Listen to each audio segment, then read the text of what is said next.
Congressman, how are you doing this morning? Good morning, Matt. I'm always doing well when I'm back home. So belated Merry Christmas to you. And Merry Christmas. Happy New Year's to your listeners. Yeah, and so y'all had, I say this, one of the big things, I know that impeachment is one of the things that everybody's talking about, but the thing that I wanted to ask first was about the USMCA. Now, one of the things Nancy Pelosi is out there talking about the USMCA is that they've made changes to it to help environmental issues and stuff like that. And anytime she's talking about environmentalism, it scares me to death. Yeah. So I was just wondering, did they make changes to the USMCA, and are they palatable? Well, first of all, you should know that we're not bound by any new Paris Climate Accord or any international agreement or conventions. So that's should allay your concerns and mine. What we've done, though, with respect to labor and environmental, among other things like food safety, is raise the standards in Mexico to be comparable with ours. That's called leveling the playing field. And from my perspective, I just want Mexico to have to compete and produce under the same regulations, same laws, and same cost structure as U.S. producers. So with respect to Mexico, not necessarily Canada, there needed to be a leveling of the playing field. That has happened, and it's going to help all industries, but most importantly, it's going to help the auto sector, because if you don't do that, you remember the giant sucking sound that was described by some? That was the sucking sound of the jobs leaving America to go to Mexico because they could pay them nothing. Right. And they had a cost structure that was so inexpensive that, we just lost a lot of jobs. That was the downside with respect to NAFTA and Mexico. And so that's all the labor and environmental means. Again, it doesn't bind us, doesn't affect the U.S., just raises Mexico to our level. So that goes into the second thing is the unions apparently put their 2 cents in. Was that what they wanted, was that Mexico had the same rules and regulations to some extent as the United States? Yeah, they wanted the workers to be able to have the right to organize as unions and strike and improve their conditions, et cetera, in negotiations.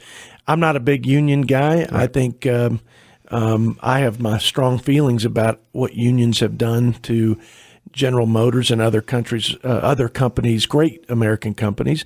But in this case, that's what they were, that was their big push, was to give Mexican workers those same rights.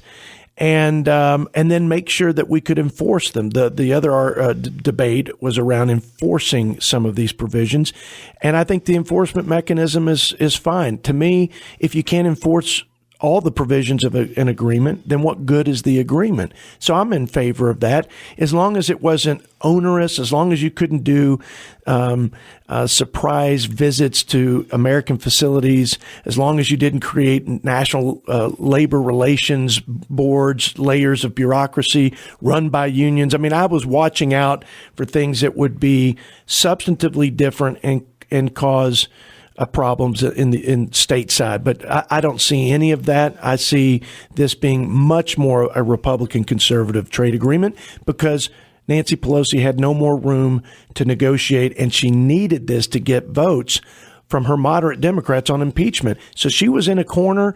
I'd say we had all the leverage. President Trump had the leverage. Republicans in the House did, and I think it's worked out in our favor. So I guess for the impeachment, this is how she was able to get it with as few Democrats as she was able to? Absolutely, because there were 31 Democrats who won in the midterms in the last election, who won in districts that Trump had won. So there were a lot of concerns on the part of moderate Democrats that needed something to show for their year in the majority. They have done absolutely nothing up until we passed USMCA, and Pelosi had promised she could walk and chew gum, that she could govern and run this phony impeachment process. And that was the ticket for them, was to get USMCA passed. So she waited to the 11th hour, and she knew she was going to have some fallout from her Democrats, moderate Democrats. So that was what she used to trade with them to get their vote. She lost 2 anyway, right. and we didn't lose a single Republican. First partisan vote to impeach a president in the history of this country. Yeah, had a Democrat turn to Republican as well. Yeah, that's right. We actually didn't just lose one Republican vote on it. We gained a Republican because we had a Democrat defect from New Jersey and just said that party has left him. He said, just like Ronald Reagan, I didn't leave the party. That party has left me. And I can tell you, it has certainly shifted more to the left, and the sort of socialist leftist policies are becoming more mainstream. Scary enough. So I know this is speculation, but if she did not need the win for these moderate Democrats, do you think she would have pushed the USMCA through at all? I mean, giving Trump a win? No, for the exact reason you mentioned there at the end of your statement. It would have given Trump a win. She knows, that's the sad part of this. And I'm not saying that Speaker Pelosi is the only one in Washington that plays like this, but it's certainly on display for the world to see that it's not about governing. It's not about solving problems. It's not about moving our country forward. It's about power and winning and losing within parties instead of giving the American people a win. This trade agreement, USMCA, is an obvious win by all standards. For everybody. 170,000 new jobs, $70 billion in economic growth, and the list goes on and on. She was holding it hostage initially because she didn't want Trump to get a win. Look, the economy is growing. This is the longest and largest expansion in the history of our country in terms of economic growth. And that's percentage-wise. We're not talking dollar to dollar, which would not make sense because of inflation. We're talking percentage-wise. Unemployment all-time low. Job creation by the millions, more jobs and people to fill them, et cetera. And then you start to expand access into markets like Canada that were closed over the last 20 years of NAFTA to our dairymen, to our poultry producers. This is going to be upwards of $300 million in revenue to that industry. So you keep opening up new markets. We're only 5% of the world population here in the United States. So 95% of our market is around the world. It's in other countries, and we've got the best product, the best producers, most efficient operations, best technology. So if we can have fair trade, America is going to win every day and twice on Sunday, and we're going to keep growing. And to your point, and to the chagrin of Nancy Pelosi, President Trump is going to get all the credit, as he should, for renegotiating NAFTA after 20 plus years of politicians complaining about it and not a single one of them doing anything to course correct. Same thing with China, same thing with border security. Man, I tell you, it's refreshing to have a president that says what he means what he says, and does everything he in his power to accomplish what he set out to accomplish. And Congressman, we need to take a quick break, and we will be right back. This is News Talk 95.1 FM, 790 AM KFYO. I'm Matt Martin. Sitting in with me is Congressman Arrington.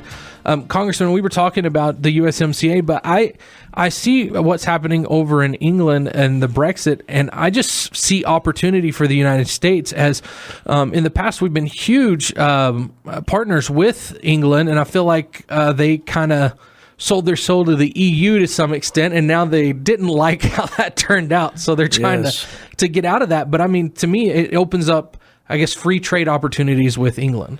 It absolutely does. Let me first say Boris Johnson has an England first sort of similar to America first mentality. Which, shouldn't you expect that from a leader? I mean, whether it's your country or another country, you expect them to look after their own interests before they're looking after yours. Well, it seems straightforward to a West Texan that, we would put America first in all things: immigration, the safety and security of our people, trade deals. We want fairness. That's why President Trump is working so hard with China to hit reset, which is, I think, existentially the biggest threat to our country. So when that obviously is a big part of the trade puzzle. But yeah, you would think that, but there's a lot of globalists out there. And Britain said no more to the open borders situation with Europe. They've seen the disaster that's been. Yeah, they didn't like, I mean, to be honest, they were bringing in Muslim refugees that hated them. And they were forced to do so through the EU. And I think, again, we were kind of talking about it during the break, that reminder of the bomber on the, what was it, the terrorist on the London Bridge? Yeah, the London Bridge. That was just a reminder, I think, to the voters at the appropriate time. Hey, this is why we wanted to get out of here. Right. We are worried about safety. Well, I think it's a good foreshadowing with respect to what's going to happen in the U.S. The Conservative Party, along with Boris Johnson, won by a vast majority. It was a huge margin. But you're right. To answer your first question, as they exit the European Union, they're going to need a supply of new products. We are poised to provide them with those products, and those negotiations are going on now. Here's the best part of USMCA long term. It is now a negotiated bipartisan template that we can use to expedite comprehensive free trade agreements with folks like Great Britain, Japan, which opened up their markets to U.S. beef, lowered their tariffs by $7 billion. This is something that President Trump did because he has the unilateral authority to negotiate on tariffs. So he's already done amazing things in Japan, but we need comprehensive free trade agreements there and in the Asia-Pacific region, not just for our products, but to put more pressure on China. So I think having this template, Matt, is going to help tremendously now as we move forward in terms of expanding opportunities around the world. So are the Democrats looking at, and you would know better than anybody, you're around them a lot more than probably we are here in West Texas, but are they looking at what happened over in England? Does that worry them a little bit? I mean, it's in the past, it has been something that if it happened there, it would kind of happen here. Yeah, I think it does worry them. I think they see public sentiment very similar to what's happening in Great Britain. And I think they understand that the American people are sick and tired of this circus in the House on impeachment. And now Pelosi's holding the articles of impeachment. So she's playing games, continues to play games, and relieve all doubt that this is a purely partisan play on her behalf. And the American people sent a divided government to Washington so that we could work in a bipartisan way to solve problems. And that has not happened. We've gotten zero except for USMCA, which I'm grateful for. And it was truly bipartisan because she needed it. But I think that the upcoming 2020 elections are looking very good for this president because this economy is growing like gangbusters. And he's doing all the things that he said he would do. And the Democrats have little to show for their time in the majority. All right, this is News Talk 95.1 FM, 790 AM KFYO. We have Congressman Arrington sitting with me, and we'll be right back. News Talk 95.1 FM, 790 AM KFYO. I'm Matt Martin. Sitting in with me is Congressman Arrington. Congressman, I forgot to ask, do you think you can stay a little while after sure. the 8 o'clock? Yeah, it's good to be in person with you for once. I know, it's nice. You have an actual just back and forth conversation. It's so we were talking about the USMCA, England, and I think I'm just looking at the elections across the world right now. Yeah. And I feel like I'm seeing a movement. I know that Israel's going to have a big election coming up as well with Netanyahu. He won his primary, which apparently was a little contentious, which I kind of expected that to happen. But do you think that that'll be another thing that we should watch to see what might happen in the 2020 election? Yeah, again, he's a strong leader. He's strong on national security. He's got a great record. I think you could argue the same about our president, who's reluctant to go to war and to extend our already overextended military around the world. I like that about him. But if you look at what he's done with respect to ISIS, he has absolutely turned our military loose. They were hamstrung by the Obama administration. And we got the world's greatest fighting force. They just They just need to be unleashed, and he did that to accomplish the mission. They're effectively annihilated. We need to continue to keep the pressure on them in Syria, for example. I opposed the president's withdrawal of troops there in Syria. It's a very modest amount. They're supporting the Syrian Democratic Forces. I think it was a bit of a cluster there with Turkey coming in. Things have settled down now. Maybe there's a lesson to be learned there for the president. He's not perfect, but boy, what he's done to send a message to Syria after they gassed their people again. He delivered on the threat that Obama made that he never fulfilled. I could go on and on. The biggest part of this is you have to be willing and able if you're going to command the air, sea, and land and provide peace through strength. We haven't had the willingness from the past president and commander-in-chief. We do with Donald Trump. And then you have to have the ability. And we've seen a dilapidated Army, Navy, armed services across the board. I mean, gosh, to talk about ships and planes that don't fly, et cetera, and we're rebuilding that today. You know, it kind of reminds me, again, where Barack Obama, we had Paul Bean in one day sitting in with me, and he was talking about the concealed carry. His point was that you can carry a gun and have the ability to stop somebody that's evil, but if you're not willing to pull the trigger, then you might as well not be carrying the gun in the first place. That's it. So, well, we have a commander-in-chief who's willing and able, and it's made all the difference. All right, this is Matt Martin. Sitting in with me is Congressman Arrington, and we'll be right back. This is News Talk 95.1 FM and 790 AM KFYO. I'm Matt Martin. Sitting in with me right now is Congressman Arrington. And Congressman, we've been talking a little bit about budgets during the break, and I mean, this new omnibus bill that came out, it's to me it was mind-blowing kind of to some extent, but you do have now, the House is where these budgets come out of. They have to come out of the House. They're the ones that kind of have the control of the purse, which puts the control pretty much in Nancy Pelosi's hands. It doesn't surprise me too much, but could you tell us some of the things that are in this omnibus bill? Well, to get a bill passed out of the House with Nancy Pelosi and the Democrats in charge, you're going to have to negotiate more spending. The question is how much, and how much relative to defense spending. When we were in charge, we were rebuilding the military after $200 billion in cuts from the Obama administration, and we had just a marginal increase in domestic non-defense spending.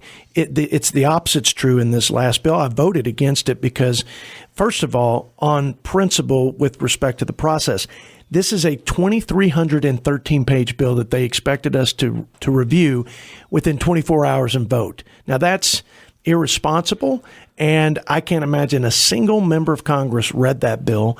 But once you start combing through it and you actually have time, we're expanding all the bureaucracy, all the agencies, EPA, ag, education. I'd like to abolish education. We have no business as a nation having any federal purview in terms of education. That's a state and local issue. But the list goes on and on. We bailed out one of the pension plans for coal miners. So we basically bailed out the unions and the employers that overpromised their union members, their employees.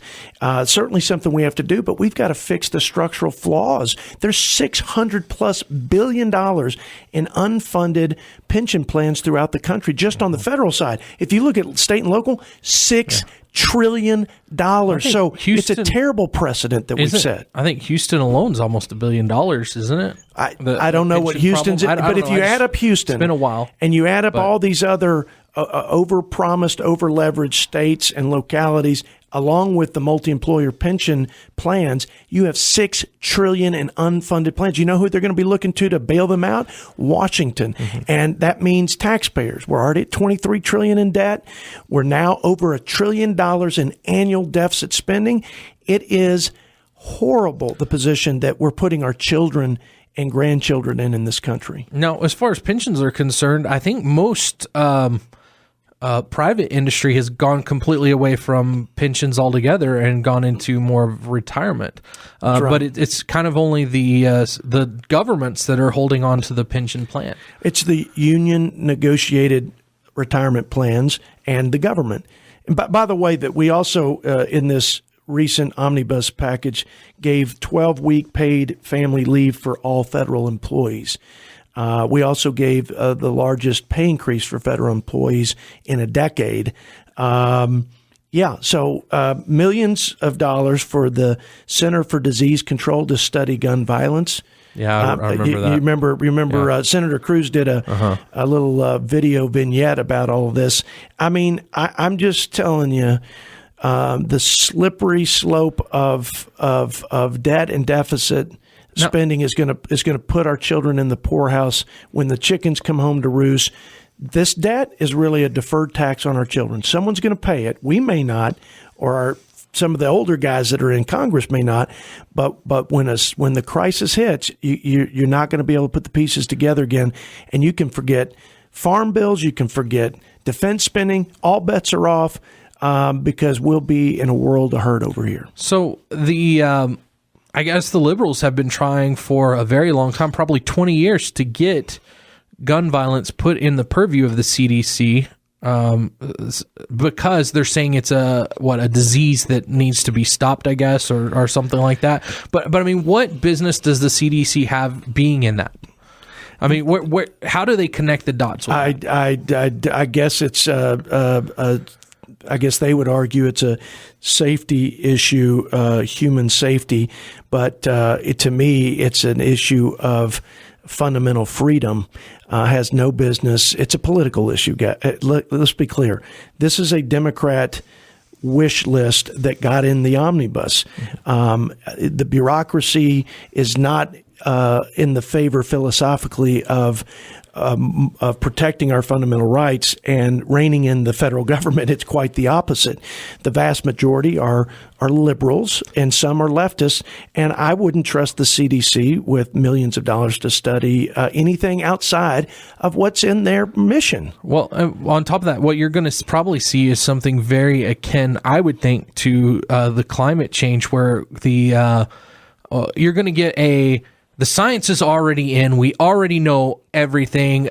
You just have to agree with us. If you don't, then you're on the outside. Yeah, well, you're a knuckle dragging caveman, is what they'd say.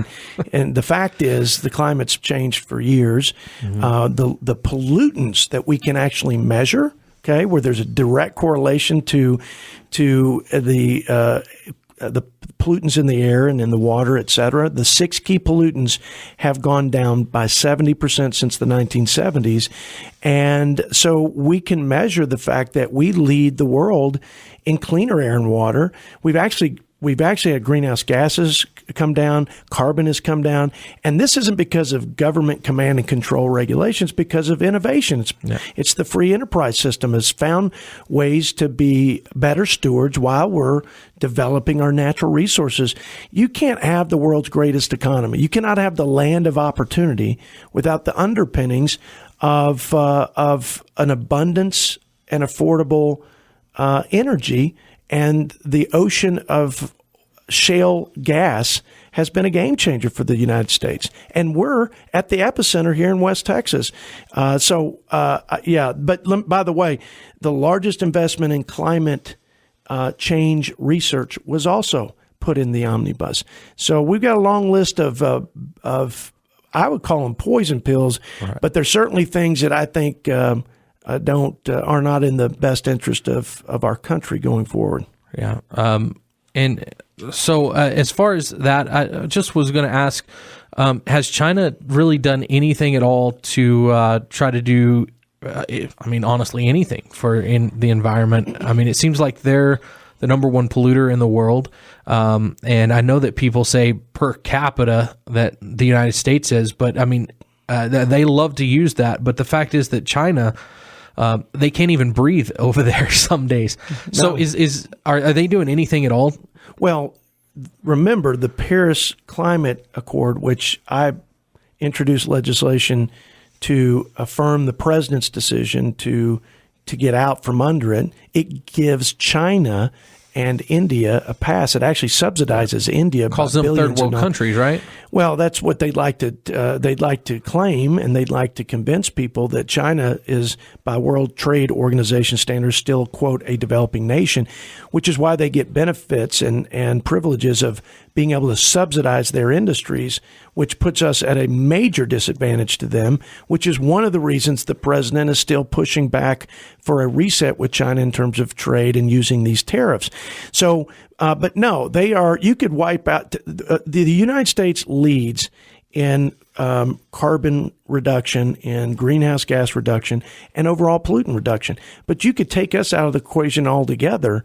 China and India alone are going to cause those numbers to go way up.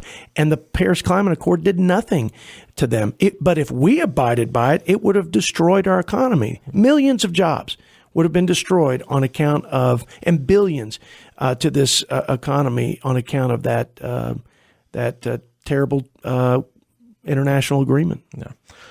All right, we're going to take one more quick break. We'll have Congressman Arrington for one more segment, and we'll be right back. I'm sitting with Congressman Arrington. This is kind of the last segment that we have. Congressman, now I know that there's about a year left before an election. This is an election year coming up, and they don't usually get a lot done anyway in election year because everybody have probably good or bad. I think it's probably good, but most congressmen are back in their own districts, actually hearing from their own people. That's right. But do you see anything at all that Nancy Pelosi can get done in the next year? Anything that's left on the table? Well, let's hope she never gets the H.R. 1 through 10, which is their top 10 legislative priorities, because it's basically a federal takeover of elections, which in the Constitution delegates to the states, okay, and local districts. Let's hope they don't get socialized medicine. It would destroy health care, the quality of care, access to care. It would break the bank of the government in terms of the debt, and it would break the backs of taxpayers. That one worries me a little bit just because it seems like Donald Trump has had President Trump's had some propensity towards that. Like he seems open to that. Well, he does have a populist streak in him, and when people hear Medicare for all, they think, well, that sounds like a good deal. The problem is when you start looking at the details of how much it's going to cost and the 170 million people who will lose their private insurance. Once you start going down through the details, people say, I'm out. Mm-hmm. There's also a bill that gives amnesty for 3 million folks who are here illegally. It doesn't do anything to secure the border or close the loopholes that and stop the magnets that are drawing people here illegally. So I'd say from that perspective, those are socialist policies that we should and must oppose if we're going to keep this country free, which is really the central aspect to America that has made us the most powerful, prosperous, and strongest country in the world. Now, I hope we can do some things on drug pricing for seniors. I've introduced 2 bipartisan bills that passed the House, actually, that will help bring costs down for seniors and everybody in terms of drug pricing. Surprise medical billing. These are all coming through my committee, the House Ways and Means Committee. I told you we have now a template for doing more comprehensive free trade agreements all over the world, UK and Japan and others. We should be about pushing some of those because we've now negotiated, in principle, the framework in USMCA. So there shouldn't be as much to get hung up over if we do future deals. So those are some things. There's a lot of things to defend our freedoms, okay, our values, our core values as Americans. But there's also some opportunities for bipartisan, legislating. I'm hopeful we can get some things around drug pricing and surprise medical billing and then rural health care. Okay. So, Congressman, one thing that's going through the Supreme Court right now is DACA. They've already, now, in my opinion, they've already put down the parent side of that. That's right. And this is essentially the same bill except for a different group of people. If the Supreme Court knocks that down, do you see a bipartisan effort to create something, maybe a deal that could be made? I mean, President Trump in the past has been willing to work with the Democrats on that. Do you see something moving forward? And you know what? I've been on record as saying I'm willing to do that because I know two things. We'll never get true border security. We'll never close the loopholes, turn off the magnets, provide the infrastructure, et cetera, to truly stop the madness of illegal immigration if we don't do it in a bipartisan way. We can't even get it out of the Senate because of the 60-vote rule when we were in the majority in the House. I supported legislation because the Democrats were saying we need a fix for DACA. We need a fix for the Dreamers. And I said, look, these kids were brought here by no fault of their own, most of them. They have to get to the back of the line. They should not cut in front of the line. They should have peace of mind, that is some legal status. And then as long as they're staying out of trouble, going to school, getting a job, joining the military, those are the conditions I would place, and I'd have it reviewed regularly. But I would only do that if, first and foremost, the Democrats agreed to close the border in terms of the wall, technology, boots on the ground, all these things that we've been talking about. Do away with the visa and chain migration, visa lottery, et cetera. So I think there's a deal to be made here. I think we can compromise in a reasonable way. But the Democrats, when we put that out there, when we were in the majority, a bill I voted for, a bill that I co-sponsored, they were nowhere to be found. We got zero Democrat support on that. So who knows? I think they want amnesty, Matt. I think they want nothing short of amnesty for everybody that's here. The tens, I guess it's 10 plus million. Who knows? But I think that's a terrible precedent. I think it's bad policy. They want voters. Let's be honest. Can I ask you, as far as the birth citizenship, is there anything that can happen, even if we get the House, anything that would stop people who are flying to the United States just to have a baby and have a citizen, even where I believe in California, they're having a problem with the Chinese doing it and then moving back to China just so that their child is a citizen of the United States? Well, it is the bastardization of the Constitution as much as any issue I've seen in terms of allowing people to take advantage of our sovereignty and have children here and then have the benefits and privileges and immunities of being an American citizen. Here's the biggest issue there. Donald Trump has gotten 150 new judges. The courts are turning over. The Ninth Circuit Court of Appeals, which has been the most liberal court, is now a majority Republican constitutionalist. We need the president, as much as anything, to have 4 more years because we need the courts to turn over. Absolutely. Okay, Congressman, we have about 20 seconds. Is there anything you'd like to throw out there? I'd like to say thank you to your listeners and my constituents for allowing me to be their voice in our nation's capital. It's an honor, and I hope we're making the difference and make them proud. I think with this president, we're able to do some things that are going to make America great again. I'm proud of it.